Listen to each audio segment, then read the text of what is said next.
Muhammad. Allahumma shalli wa sallim wa barik alaihi. Bismillahirrahmanirrahim. Assalamualaikum warahmatullahi wabarakatuh. Waalaikumsalam warahmatullahi wabarakatuh.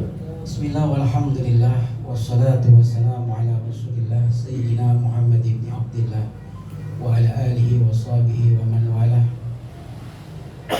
Ashhadu an la ilaha illallah wahdahu la syarika lah wa ashhadu anna Muhammadan abduhu wa rasuluhu la nabiyya ba'dah.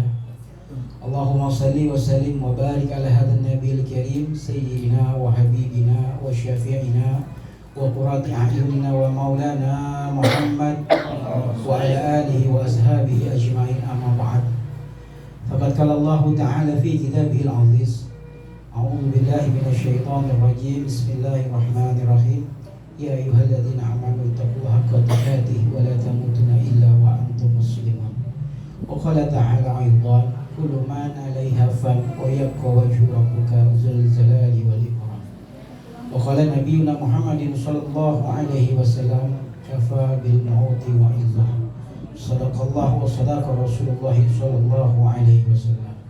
Haibail kiram yang sama kita muliakan dan kita hormati, segenap para alim ulama, para asatizah, para kiai, wabil khusus yang amat sangat kita cintai dan kita hormati, guru kita, murabbi kita, imam majelis zikir manakib Bapak Kiai Haji Muhammad Bahagia. Kita doakan mudah-mudahan beliau senantiasa diberikan sehat afiat. Amin ya Allah. Sekaligus beliau juga merupakan guru tetap dari Majelis Taubatan Nasuha.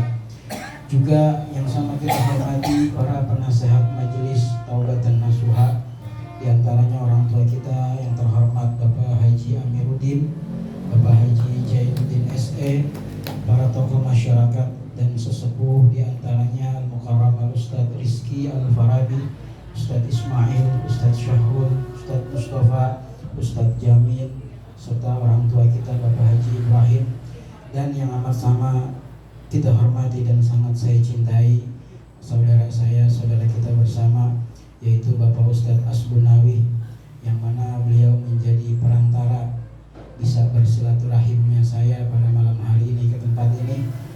Juga yang hadir pada malam hari ini guru kita dari Majelis Zikir Manakib Tuan Syekh Brigadir, yaitu yang terhormat Gus Reno. Kita doakan semoga seluruh para guru-guru kita, kiai kita, ustadz kita semuanya diberikan sehat afiat. Amin ya Allah. Subhanahu wa ta'ala. Suara kayaknya enakan itu ya. Suaranya lagi hilang kiai, mohon maaf ini. Alhamdulillah, kita bersyukur kepada Allah.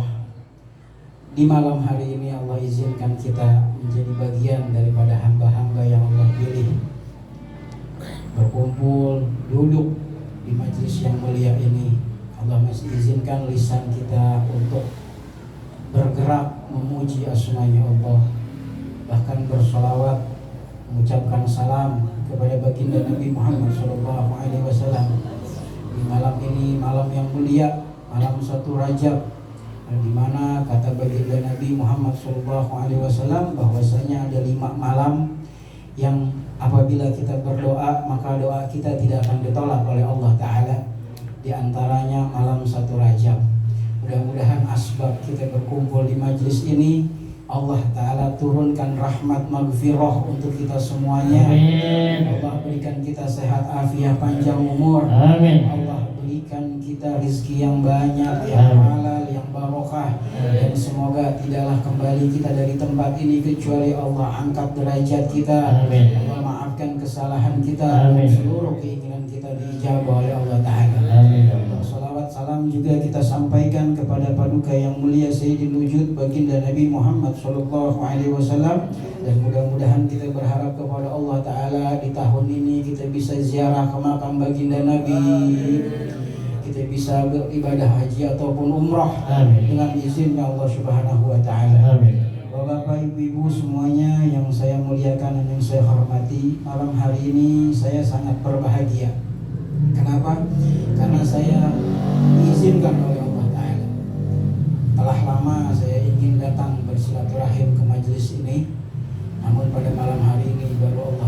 menyampaikan atas wasilah undangan dari Bapak Ustadz Asbunawi sehingga bisa berkunjung ke kediaman guru kita Bapak Kiai Haji Muhammad, yang mana beliau merupakan salah satu imam zikir manaqib Tuan Syekh Abdul Jilani di bawah bimbingan tentunya guru kita bersama murabbi yang mulia Abah Kiai Haji Junaidi Al-Baghdadi. Mudah-mudahan asbab barokah dari beliau-beliau, barokah dari Abah Kiai Haji Junaidi juga menyertai kehidupan kita hari-hari yang akan datang. Amin ya rabbal alamin. Dan malam hari ini di antaranya selain kita duduk di dalam rangka istiqomah rutinan zikir manaqib, ada dirangkaikan juga dengan acara haul almarhumah dari Ibu Asmah binti Nadi yang ke-11 tahun, yang mana beliau tidak lain dan tidak bukan adalah ibunda dari saudara kita Bapak Ustadz Asbunawi. Juga miladnya, milad Muhammad Hanif Nuri Arifin 5 tahun ya. Ceramahnya bingung-bingung nih saya nih. Zikiran, haul, sama ulang tahun, Masya Allah. Mudah-mudahan yang ulang tahun Allah Ta'ala panjangkan umurnya, diberikan kesehatan afiat oleh Allah Ta'ala. Amin.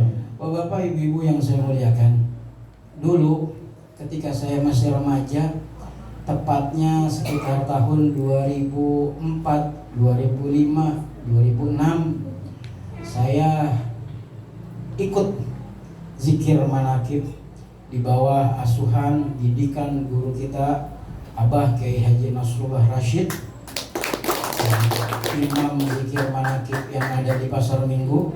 Dan setelah itu saya mulai menempuh pendidikan lagi yang lainnya kepada guru-guru yang lain, dan alhamdulillah beberapa minggu yang lalu, saat ini kan saya sudah tinggal di Cinere, hati saya itu tiba-tiba pengen ketemu dengan beliau Abah Kiai Haji Nasrullah. Dan kebetulan pada hari Jumat itu saya ada tugas untuk khutbah Jumat di Masjid Pasar Minggu. Nah, selesai saya sholat Jumat, saya nengok ke barisan belakang, ternyata Masya Allah di belakang ada Abah Kiai Haji Nasrullah Rashid. Sehingga perjumpaan saya setelah sekian tahun bertemu di situ, dan satu kata yang amat sangat membuat hati saya bahagia, kata beliau, teruskan dakwahmu, insya Allah doa Kiai menyertaimu. Alhamdulillah. Kenapa saya katakan bahagia? Karena kita hidup itu di dunia, selain kita mencari ridho Allah, kita juga mencari keberkahan. Betul ya Pak ya? Betul ya Bu ya? Nah, keberkahan itu pintunya ada dua. Yang pertama, khidmatul walad ilal walidain. Pintu keberkahan itu bisa kita dapat dari cara khidmatnya seorang anak kepada orang tuanya. Dengan cara kita berbakti kepada orang tua kita, ibu bapak kita, baik dia masih hidup maupun sudah meninggal dunia, sebagaimana yang dilaksanakan oleh Bapak Ustadz Asbunawi malam hari ini, mengadakan haul untuk orang tuanya. Sekalipun ibunda beliau sudah tidak ada di muka bumi, tapi tetap mengirimkan bacaan-bacaan Al-Quran, kalimat-kalimat thayyibah dan lain sebagainya. Itu merupakan bagian daripada cara beliau berkhidmat, berbakti kepada ibundanya yang sudah meninggal dunia. Nah, kenapa? Ridho Allah biridho walidain. Ridhonya Allah ada pada ridhonya orang tua. Mohon izin, seandainya kita berziarah ke makam keramat manapun, mungkin tidak akan kita mendapatkan barokah dari wali-wali tersebut apabila ada goresan luka di hati orang tua kita. Terlebih lagi tetesan air mata di hati seorang ibu yang pernah kita lakukan. Menetesnya air mata orang tua karena kesalahan dan kedurhakaan kita, itu yang akan menjadi asbab hidup kita penuh dengan kesengsaraan. Maka itu saya mengingatkan untuk diri saya secara khusus kalimat ini. Mudah-mudahan kita bisa mendapatkan pintu berkah yang pertama dari orang tua. Amin. Orang tua kadang nahan lapar, yang penting anaknya kenyang. Betul? Bapak kadang bela-belain bohong, yang penting anaknya bisa jajan. Bapak pegang duit gak ada, kata bapaknya. Ntar bapak berangkat kerja, buat ongkos ada bapak, nah udah buat kamu nih jajan. Padahal bapaknya juga pada saat itu mungkin uangnya sudah pas-pasan. Sampai sering kita dengar orang tua kita saking cintanya sama anak, dia keluar kalimat apa? Nggak apa-apa gua belangsak, yang penting lu jangan kayak gua. Betul nggak? Nggak apa-apa gua begini, yang penting anak gua harus lebih dari gua. Ini merupakan cintanya orang tua kan. Makanya wajar kalau dalam agama kita yang mulia ini, agama dinul Islam, Allah dan baginda Nabi memerintahkan kita untuk apa? Berbuat ihsan sama orang tua, berbuat baik sama orang tua. Bahkan di dalam Al-Quran Allah menyatakan kita mengucapkan kalimat saja kepada orang tua itu tidak boleh. Masya Allah. Dan di dalam kitab fikih ulama mengatakan apabila kita sedang sholat sunnah, ibu kita memanggil kita, maka kata ulama dalam ilmu fikih, ahsan, batalkan sholat sunnah kita. Lebih baik kita nyaut dulu sama ibu kita. Kita lagi sholat sunnah nih boleh, sholat duha, Allahu Akbar, ibu manggil ada hajat gitu kan, bang, neng gitu. Kata Imam Nawawi, kata Syekh Nawawi, batalin dulu. Sautin panggilan ibu kita, barangkali ada hal yang lebih perlu yang dia butuhkan dengan kehadiran kita. Ya bu, ya ma, ya umi, ada apa? Atau dengan sebaik-baiknya jawaban apa? Labbaik. Dalam bahasa Arab itu kalimat yang paling sopan kalau dipanggil nyautnya dengan labbaik. Dan alhamdulillah tradisi itu kebawa sampai orang Betawi itu ya kan. Makanya kalau orang Betawi kalau dipanggil nyak babanya dia nyautnya apa? Bek. Bek itu padahal asal katanya dari labbaik. Karena kita maunya nyingkat-nyingkat harusnya labbaik jadi bek. Tapi tujuannya sama, santun, hormat. Atau minimal banget orang kita kalau dipanggil orang tua kita jawabnya apa? Saya gitu kan ya. Bang, saya. Mungkin kalau yang orang Jawa dalam gitu. Betul ya guys? Nggak, dalam gitu. Itu menandakan bagaimana kita tuh harus santun kepada orang tua. Jangan mentang-mentang lagi sholat sunnah, emaknya manggil, diterusin sholat sunnahnya, begitu selesai sholat dia marahin emaknya. Ma apaan sih mak, orang saya lagi sholat ya? Yang begini belum tentu dapat ridhonya Allah Ta'ala. Ingat satu kisah, ada seseorang yang bernama Uwais Al-Qarni, di mana Uwais Al-Qarni tersebut menjadi harum namanya di langit, dikenal oleh para penduduk langit. Bukan karena dia seorang pejabat, bukan karena dia seorang konglomerat, bukan karena dia orang kaya dan lain sebagainya, tidak. Bahkan kata ulama, Uwais Al-Qarni adalah contoh makhluk-makhluknya Allah yang namanya di bumi tidak terkenal, tapi di langit dikenal oleh Allah dan para malaikatnya. Lantaran apa? Lantaran baktinya, cintanya sama beliau punya orang tua, yaitu ibunya. Shallallahu alaihi Muhammad. Ini ngomong-ngomong kok pada ngeliatin saya semua ya kemarin. Terus nih. Terus sampai jam berapa majelis di sini? Pagi. Sampai pagi. Ini nggak ada yang pada mau niup trompet nih. Nonton baru ini? Nggak masang petasan ini di sini. Oh udah. Dan tadi ya Allah, tadi saya nanya sama Ustadz Asbunawi, Pak Ustadz, itu yang baca maulid siapa tadi? Karena kebetulan beliau bacanya maulid Adiyaul Lami. Ustaz, kita jadi ingat almarhum guru kita Sayyid Al-Habib Munzir bin Fuad Al-Musawar, yang pertama kali mengenalkan maulid tersebut yang dikarang oleh gurunya Sayyid Al-Habib Umar bin Muhammad bin Salim Al-Hafiz. Kita doakan juga mudah-mudahan beliau senantiasa ditinggikan derajatnya. Amin ya Allah. Sampai di mana tadi? Sampai di maulid. Tapi ini ngomong-ngomong saya di Masya Allah, ini ada kopi, ada susu, ada air putih. Masya Allah. Kata Kiai, silakan Ustaz minum. Saya bingung mau minum yang mana ini. Masya Allah. Ini luar biasa. Tapi saya yakin apa yang pernah disampaikan guru saya, setiap minuman, setiap makanan yang di dalamnya majlis tersebut dibacakan zikir atau sholawat, maka makanan minuman tersebut akan mengandung barokah. Amin. Nanti makanya ibu bapak kalau disediain apa aja di sini diminum, disediain apa aja dimakan, dihabisin. Kenapa? Karena insya Allah ada barokah. Kata yang di pojok, pas nih Ustadz ngomong begini katanya. Jadi ntar kalau saya makan banyak nggak malu gitu ya kan. Bang, silakan kopinya digeser. Kita ceramah nyantai aja ya, nggak apa-apa ya. Ini suara saya masya Allah tahdus binikmah. Seminggu ini saya agak full, jadi suara agak hilang. Yang kedua Bapak Ibu, pintu keberkahan yang dapat kita raih sebagai hambanya Allah Ta'ala adalah dengan cara khidmatul talabah ilal murabbi. Nah ini nih yang agak susahnya.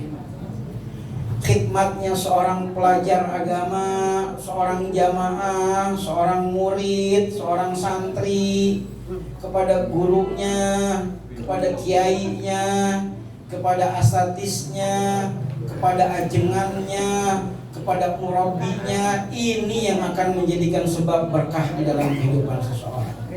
Tapi ini agak susah gampang nih kalau lempengan yang begini nih.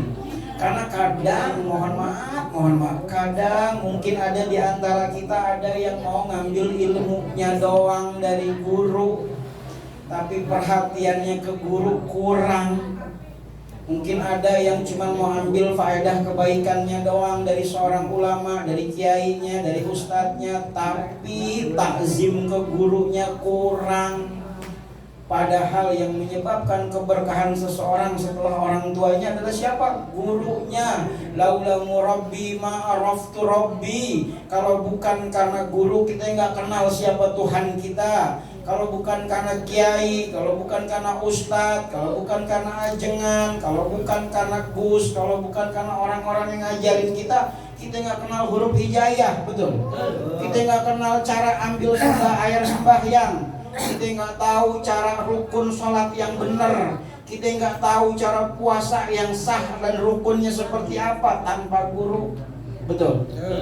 Makanya kita beruntung Allah Ta'ala kenalin kita sama guru-guru. Alhamdulillah di sini ada Kiai Muhammad, atau mungkin ada Kiai Haji Nasrullah, bahkan ada guru mulia kita Abah Kiai Haji Junaidi Al-Baghdadi.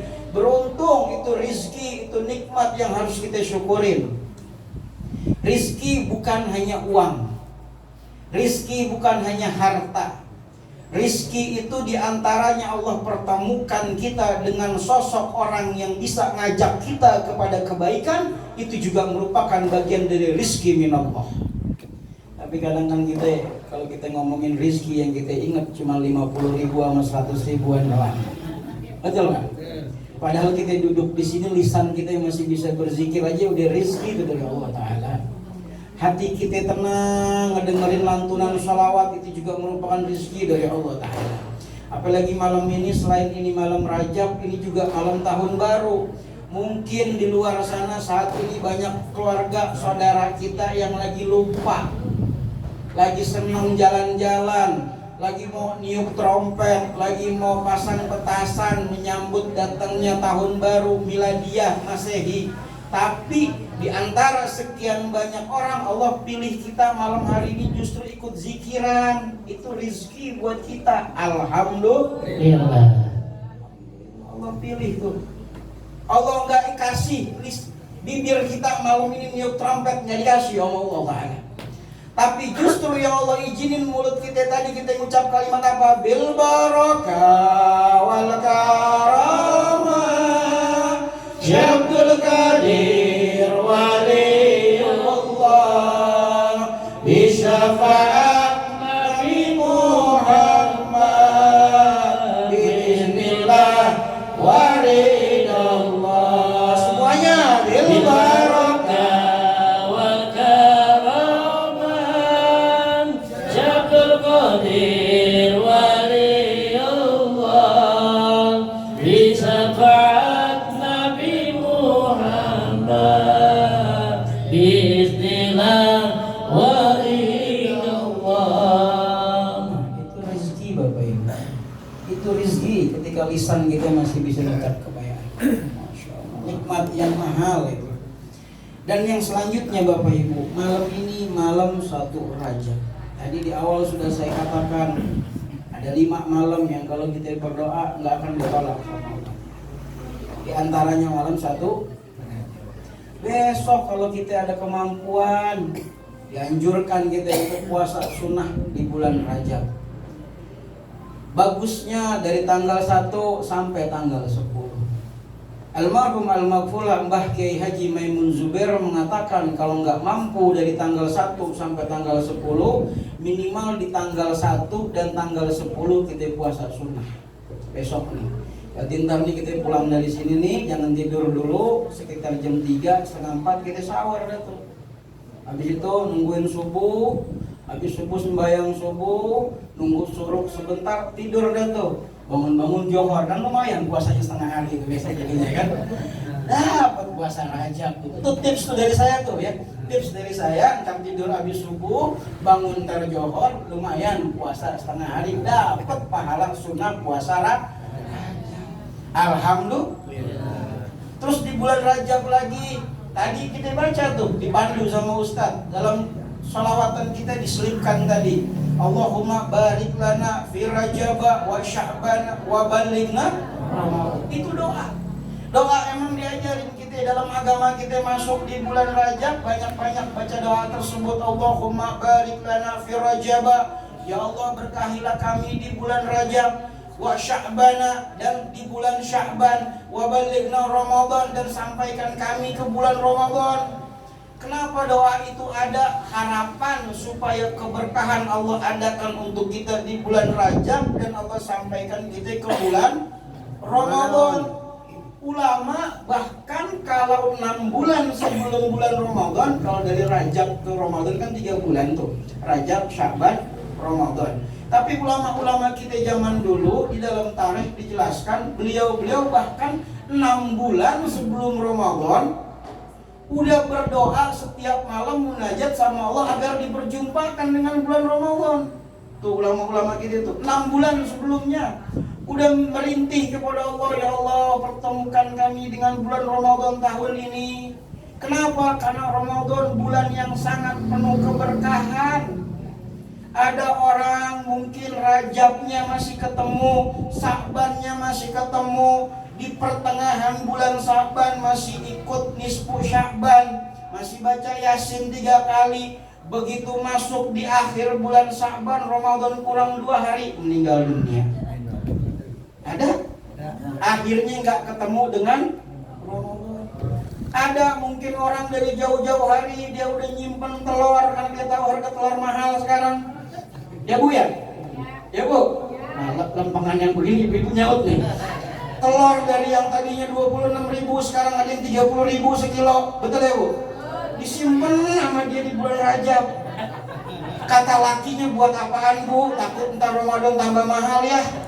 Sekarang udah 30.000. Begitu, takutnya ntar Ramadan jadi 35.000. Dan ntar ayah nggak bisa beli baju baru. Katanya bilang begitu. Pas begitu mau masuk Ramadan, ibunya kepleset, dibawa ke rumah sakit gitu kan. Tiba-tiba meninggal dunia. Kata ayahnya, ya Allah gue jadi duda, telur banyak. Udah dah gue dagang telur aja dah. Telurnya dijualin lagi. Ada, itu kenapa? Umur nggak ada yang tahu. Makanya kata ulama kalau bicara kematian ada 3 hal yang Allah rahasiakan. Yang pertama rahasia waktu. Ada di sini yang tahu kapan meninggalnya? Ada. Ibu, ada yang tahu Bu? Kali dapat bocoran gitu kan? Lah kalau kita dapat bocoran kira-kira apa? Enak kita tidur. Ya Allah, kata malaikat Israel gini. Malaikat Israel bisikin, ente waktunya tinggal 3 hari setengah lagi ya. Begitu belakangnya pakai kalimat, Hib, jangan lupa Hib, gua sohib ya. Kata malaikat Israel, sohib jangan lupa umur ente 3,5 hari lagi. Masya Allah. Itu kira-kira kita enak tidur apa enggak? Enak tidur. Paling bolak-balik ke rumah Kiai Muhammad. Amalannya apa nih yang bisa baca? Emang kenapa sih kemarin ditemuin sama Israel? Biar nanti kalau ketemu lagi jangan galak-galak. Nggak ada yang tahu, dirahasiain.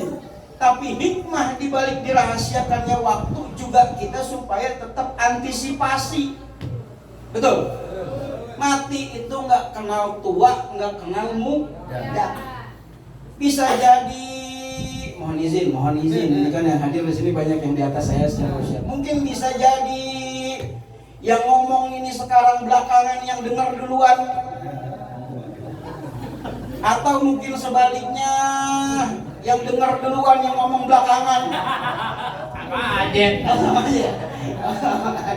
Tapi mau menang banyak tapi mudah-mudahan kita minta panjang umur sama Allah. Tapi kata guru saya kalau minta panjang umur sama Allah jangan cuma panjang umur.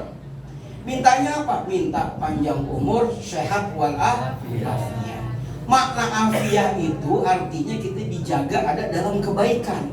Ada orang umurnya panjang, badannya sehat, tapi susah diajak buat baik. Ada kagak? Di sini mah kagak ada, di sono yang ada. Tapi orang sini pindah ke sono. Makanya mintanya afiyah supaya apa? Panjang umur tapi selalu ada dalam kebaikan. Diajak ngaji, ayo. Diajak zikiran, ayo. Diajak maulidan, ayo. Diajak berbuat baik, ayo. Cakep gitu orang. Punya rizkinya buat kebaikan. Punya kendaraannya buat kebaikan. Punya rumahnya buat kebaikan. Ini kayak guru kita nih gini. Kediaman beliau untuk zikir. Adem rumah dibuat zikir. Tapi kalau rumah di dalamnya nggak pernah dipakai zikir, apalagi nggak pernah dibacain Quran, panas itu rumah. Meskipun mungkin rizkinya banyak, uangnya banyak, tapi boleh diambil omongan saya. Meskipun pakai AC 2 PK bang, tetap kalau itu rumah nggak disolatin, nggak di ngajin, gersang. Apanya yang gersang? Hati yang penghuni rumah tersebut gersang. Pasti si pemilik rumah nggak betah di rumah. Maunya jalan-jalan. Kenapa? Karena dia mencari kesenangan. Di rumahnya dia rasa kurang senang. Tapi sebaliknya ada orang rumahnya tidak mewah, tidak besar, namun di dalamnya selalu berkumandangkan zikir, bacaan Quran, sholawat, tilawah dan lain sebagainya. Kalau orang datang bertamu ke rumahnya, hati kita datang ke sana adem banget. Kayak di sini nih adem nih rumah kita. Sampai lagi kita lihat di sini banyak foto ulama. Ada foto guru kita Abah Kiai Junaidi Al-Baghdadi. Di ujung sana tadi begitu saya nyampe, saya nanya ke Kiai itu fotonya Kiai Anas bukan yang di atas? Iya betul katanya. Di sini ada foto ulama-ulama, ada. Nah, kita pengen punya rumah yang begitu. Baiti jannati, rumahku surga. Enak begitu masuk ke dalam rumah, capek hilang. Urusan pusing pekerjaan hilang. Kenapa? Karena di dalam rumah tersebut Allah hadirkan ketenangan buat kita. Jadi kalau kita mau keluar rumah juga hati berat. Berat kenapa? Karena kita mikir, kira-kira kalau saya main keluar bisa lebih tenang yang saya rasain dibanding di rumah apa enggak? Masya Allah. Kita pengen punya rumah yang seperti itu, insya Allah. Nah, rahasia kematian pertama tadi waktu. Kedua, Allah rahasiakan buat kita tempat. Di antara kita juga nggak ada yang tahu di mana kita meninggal, betul apa betul? Ada orang lahirnya di tanah Betawi, tapi meninggalnya ternyata di luar negeri. Ada orang lahirnya mungkin mohon maaf di Jawa, meninggalnya di Jakarta. Ada. Kita nggak tahu tempat. Meskipun kita bisa menerka-nerka seandainya, oh saya mah kayaknya kalau meninggal pengennya di kampung, gitu kan? Pengennya di kampung, saya kalau meninggal dunia entah kalau udah pensiun dan lain sebagainya. Ternyata Allah kasih belum sempat pensiun udah meninggal duluan. Dimakami di tempat dia meninggal. Dan yang ketiga yang Allah rahasiakan kalau bicara kematian apa? Caranya. Kita dirahasiain sama Allah. Ada orang meninggal asbab caranya sakit. Kenapa dia meninggal? Sakit. Udah lama. Tapi orang sakit lama juga nggak jaminan kalau dia bakal meninggal duluan. Ada orang yang sakit udah lama bertahun-tahun, tiba-tiba malah yang nungguin dia yang meninggalnya duluan. Ada nggak yang begitu? Atau mungkin ada seorang pasien datang ke dokter membawa penyakitnya. Kata dokter, oh bapak mohon maaf, usia bapak sepertinya nggak lama lagi. Diponis sama dokter usianya atas apa? Prediksi keilmuan medis yang dokter tersebut miliki. Tapi ketentuan Allah berkata lain. Ternyata pasiennya sehat, panjang umur, seger, penyakitnya hilang. Dokternya meninggal dulu.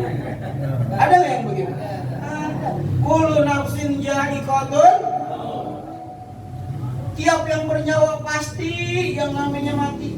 Artinya kata baginda Nabi, kita itu harus sering-sering ingat kematian. Kenapa kita sering-sering ingat kematian? Ingat kematian, bahkan kata baginda Nabi dianggap sebagai pemutus kelezatan. Dari yang mungkin tadinya kita terlalu cinta dunia, dikit-dikit dunia, dikit-dikit dunia, dikit-dikit followers, dikit-dikit keuntungan, dikit-dikit cuan yang dicari. Sampai mau ngaji yang ditanya masih ada cuannya apa kagak? Kalau nggak ada cuannya saya nggak akan datang. Tapi kalau kita ingat mati, lama-lama itu angsur-angsur pelan turun. Oh, kalau gua dunia mulai yang gua pikirin kapan gua buat baiknya, gitu kan ya. Kalau duit mulu yang gua cari-cari kapan gua sodakoh sama orang. Kalau dunia mah dicari gak habis, dari pagi ketemu pagi juga, betul? Nah, 3 rahasia tersebut kalau kita bicara tentang kematian.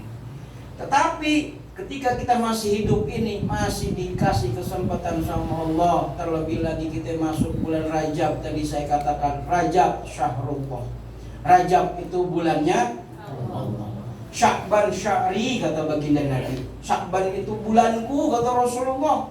Makanya nanti di bulan Sya'ban itu kita dianjurkan lebih banyak lagi baca sholawat. Kenapa? Karena asbabul nuzul, ayat yang berbunyi innallaha wa malaikatahu yusholluna 'alan nabi sampai dengan akhir ayat tersebut turunnya di bulan Sya'ban. Terus kalau sekarang bulan Rajab, apaan Ustaz yang dibolehin buat kita? Banyak-banyak istighfar. Istighfar Rajab diantaranya apa? Allahumma anta rabbi la ilaha illa anta khalaqtani wa anna abduka wa anna ala ahdika wa wadika mastata'tu na'udzu bika min syarri ma sanatu abu laka bi ni'matika alayya wa abu bi zambi faghfirli fa innahu la yaghfiru dzunuba illa anta. Itu anjuran tuh di bulan Rajab. Atau minimal buat kayaknya kepanjangan istighfar aja udah astaghfirullahaladzim semuanya. Astaghfirullahaladzim. Astaghfirullahaladzim. Astaghfirullahaladzim. Astaghfirullahaladzim. Astaghfirullah.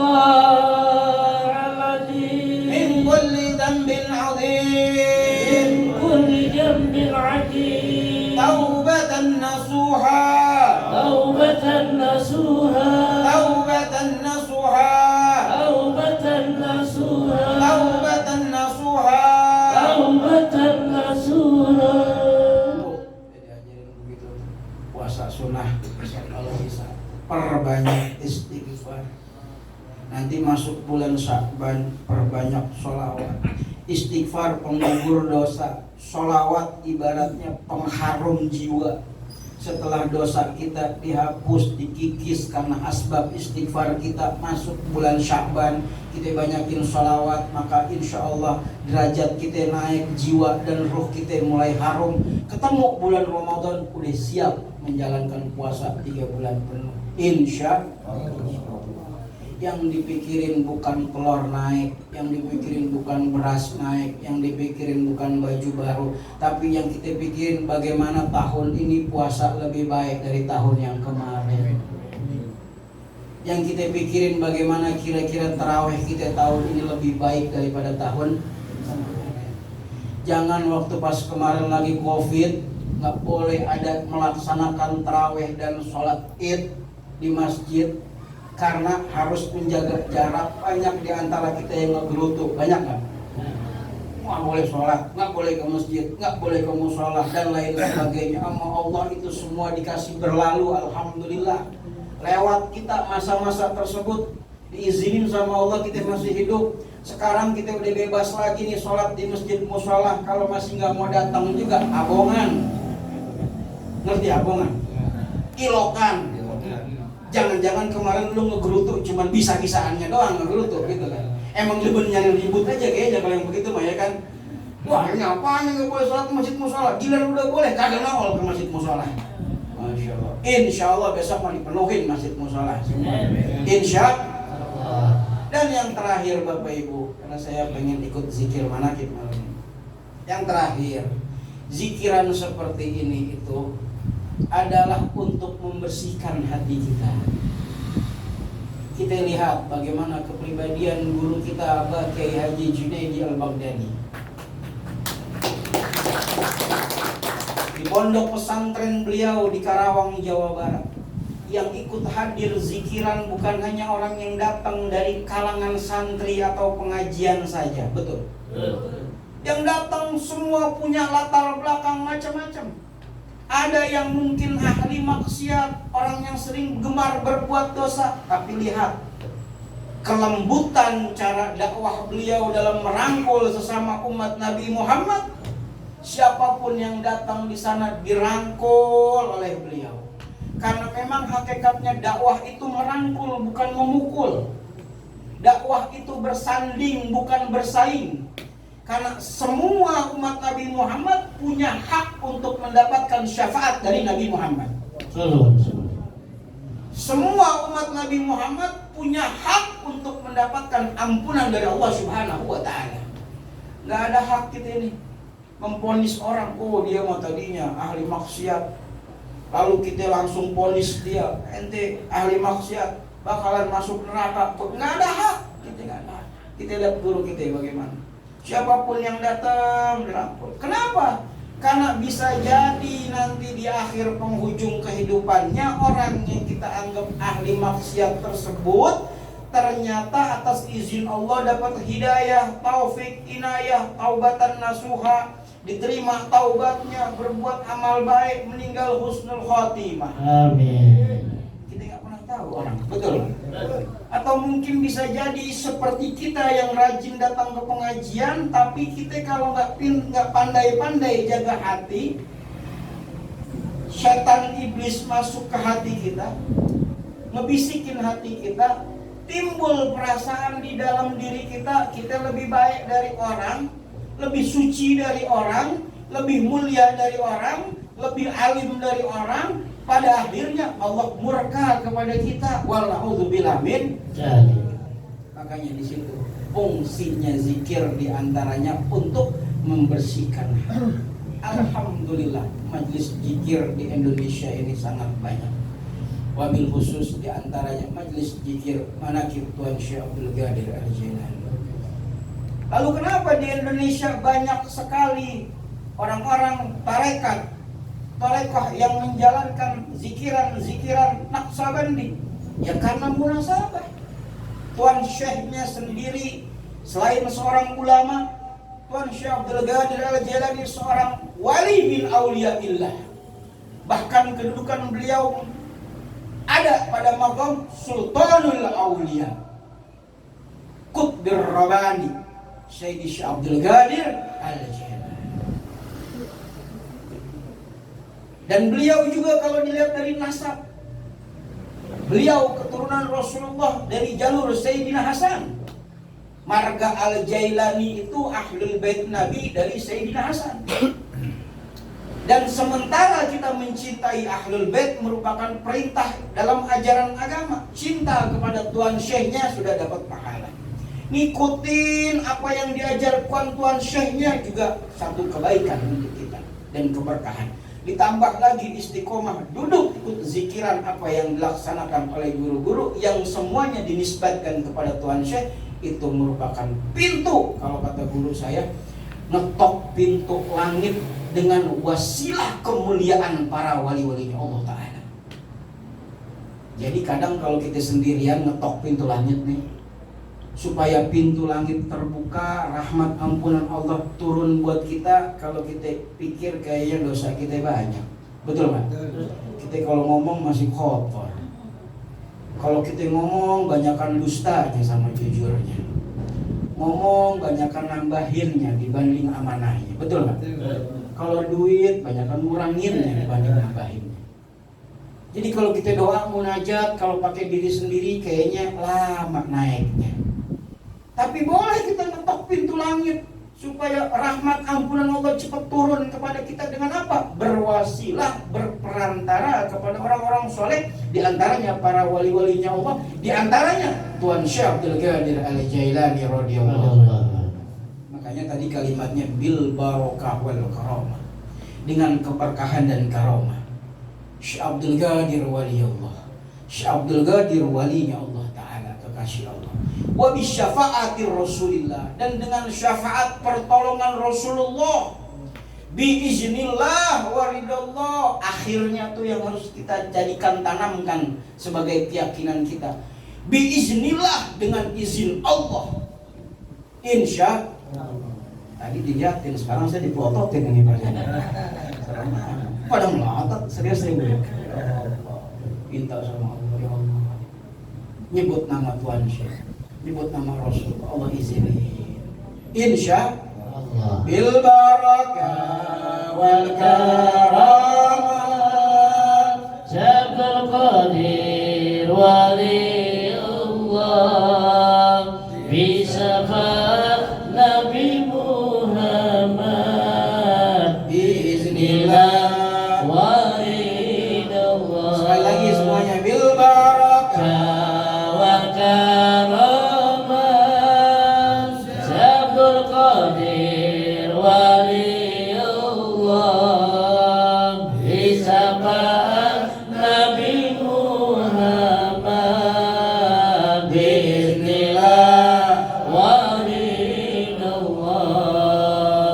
Akhir, sebagai penutup, saya mengajak kepada bapak-bapak semuanya untuk tetap selalu istiqomah duduk di majelis zikir ini dan juga di majelis taklim taubatan nasuha. Tadi di jalan, saya jujur nih ngomong, di jalan saya bicara sama Pak Denny yang nemenin saya, sama Jidan. Keistimewaan Kampung Kemandoran ini yang saya tahu ini mah ya, pengajian bapak-bapaknya kompak. Amin. Dari pertama saya masuk ke Mandoran, saya lihat di sini pengajian bapak-bapaknya kompak. Makanya alhamdulillah. Mudah-mudahan kekompakan ini selalu dijaga oleh Allah Ta'ala. Keberkahan selalu diturunkan ke dalam kampung ini. Dan semoga guru kita Bapak Kiai Haji Muhammad bahagia dengan Bapak Ustadz Asbunawi. Keduanya selalu diberikan sehat afiat panjang umur, selalu dalam penjagaan Allah Subhanahu wa Ta'ala. Nas'alukal barakah wal karamah bi syafa'ati nabiyika Muhammadin sallallahu alaihi wasallam. Sya'ulillahi lahumul Fatihah. Bismillahirrahmanirrahim. Alhamdulillahi rabbil alamin, arrahmanir rahim, maliki yaumiddin. Iyyaka na'budu wa iyyaka nasta'in. Shiratal mustaqim, shiratal ladzina an'amta 'alaihim ghairil maghdubi 'alaihim waladdallin. Amin. Dan kita bacakan satu kali lagi suratul Fatihah. Kita khususkan untuk yang dihaulkan pada malam hari ini, yaitu almarhumah Ibu Asma binti Nadi. Semoga Allah Ta'ala jadikan kuburnya raudhah min riyadil jannah. Allah berikan kenikmatan dan kebahagiaan beliau dalam kuburnya. Anak-anak cucunya yang masih hidup di dunia, Allah berikan sehat afiat, umur, keluasan rezeki. Dan juga untuk Muhammad Hanif Nuri Arifin yang sedang berulang tahun di usia yang ke-5 tahunnya ini, semoga Allah Subhanahu wa Ta'ala jadikan Ananda Hanif sebagai anak yang saleh, anak yang beruntung di dunia dan di akhirat. Dan semoga Allah Subhanahu wa Ta'ala tinggikan derajatnya dari dunia sampai akhirat nanti. Juga Fatihah ini kita hadiahkan untuk kedua orang tua dari guru kita Bapak Kiai Haji Muhammad, yaitu almarhum Bapak Haji Rohali bin Haji Husin serta Ibunda Haja Marhumah binti Bapak Haji Marsyad. Semoga beliau-beliau juga Allah Ta'ala jadikan kuburnya raudhah min riyadil jannah. As'alukal barakah wal karamah bi syafa'ati nabiyika Muhammadin sallallahu alaihi wasallam. Hadza hadiyatuna khususan ila almarhum al-marhum Bapak Haji Rohali bin Haji Husin, summa ila almarhumah Ibu Haja Marhumah binti Haji Marsyad, wa hadza hadiyatuna khususan ila almarhumah Ibu Asma binti Nadi, wa hadza hadiyatuna khususan ila almarhum Sayyid Muhammad Faiz bin Shalih Al-Quttas, wa summa ila arwah jami' abaina wa ummahatina wa ajdadina wa jaddatina wa masyayikhina wa ikhwanina wa muallimina wa man alamana, wa summa ila arwah jami' ahli kubur minal mu'minin wal mu'minat wal muslimin wal muslimat wa ila hadratin nabi. Al-Fatihah. Bismillahirrahmanirrahim. Alhamdulillahi rabbil alamin, arrahmanir rahim, maliki yaumiddin. Iyyaka na'budu wa iyyaka nasta'in. Shiratal mustaqim, shiratal ladzina an'amta 'alaihim ghairil maghdubi 'alaihim waladdallin. Kiranya itu saja yang dapat saya sampaikan, kurang lebihnya saya mohon maaf lahir dan batin. Wabillahi taufiq wal hidayah. Wassalamualaikum warahmatullahi wabarakatuh. Waalaikumsalam.